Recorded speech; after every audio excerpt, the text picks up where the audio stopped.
উদ্বোধন হলো BGMEA pedal tennis cup টুর্নামেন্টের। শুক্রবার পর্দা ওঠে এই আয়োজনের। ১৯ দলের মোট ৩৮ জন খেলোয়াড় অংশ নিয়েছে এই আসরে। বিগিনারদের পাশাপাশি আছে অভিজ্ঞদের ক্যাটাগরিও। শনিবার সমাপনী অনুষ্ঠানের মধ্যে দিয়ে পর্দা নামবে এই টুর্নামেন্টের। প্রথমবারের মতো আয়োজন হচ্ছে বিজিএমইএ প্যাডেল কাপ টুর্নামেন্ট। রাজধানীর স্পোর্টস কমপ্লেক্সে শুক্রবার উদ্বোধন করা হয় এই টুর্নামেন্টের।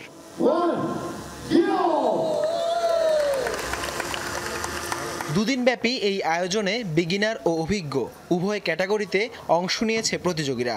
শুক্রবার অনুষ্ঠিত হয়েছে গ্রুপ পর্বের খেলা। ১৯টি দলে বিভক্ত হয়ে সর্বমোট ৩৮ জন খেলোয়াড় এতে অংশ নিয়েছে। শরীর ও মনকে সুস্থ রাখা এবং কর্মোদ্যম বাড়ানোর পাশাপাশি এই টুর্নামেন্টের মধ্য দিয়েই শিল্প পরিবারের সদস্যদের মাঝে বন্ধন আরও অটুট করবে, এমনটাই বিশ্বাস আয়োজকদের।